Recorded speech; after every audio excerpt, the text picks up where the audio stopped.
Secara mendadak, tanpa penjelasan sedikitpun, Menpang AD Letjen Ahmad Yani merintahkan asisten 2 operasi dan latihan Menpang AD yaitu Mayor Jenderal Jamin Gintings untuk mendampingi Subandrio. Subandrio bukanlah orang sembarangan karena punya segudang jabatan penting pada pemerintahan Presiden Soekarno.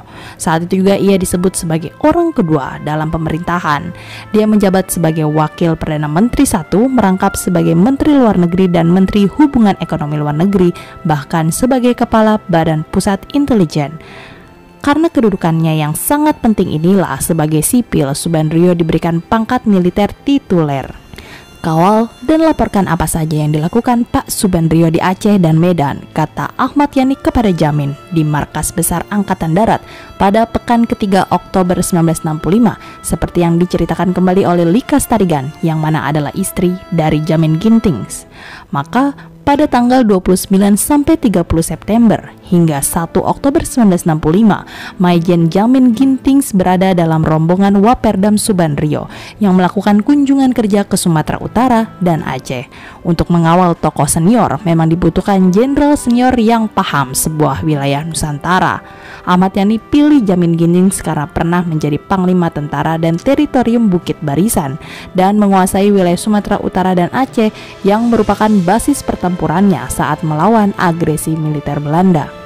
Memang aneh, seharusnya mengemban tugas seperti ini adalah asisten pengamanan intelijen, bukan asisten operasi. Namun Ahmad Yani memang begitu percaya kepada Jamin yang dikenalnya sebagai tentara yang anti komunis.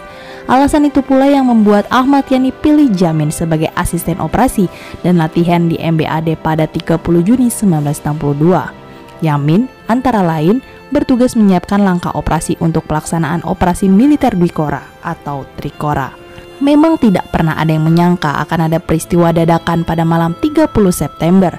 Sebuah iring-iringan kendaraan militer melewati Jalan Sisingamangaraja nomor 12 Kebayoran Baru, Jakarta Selatan, tempat tinggal Jamin Gintings. Saya terbangun, tetapi truk-truk itu melewati rumah kami, ujar Riahna Gintings, putri kedua Jamin Gintings. Setelah matahari terbit, Riahna yang saat itu masih berusia 13 tahun menyadari bahwa iring-iringan truk itu terus melaju ke Jalan Hasanuddin, di mana rumah keluarga Brigjen DI Panjaitan. Dari ibu saya tahu bahwa Om Panjaitan gugur ditembak pasukan dari truk-truk yang sempat melewati rumah kami.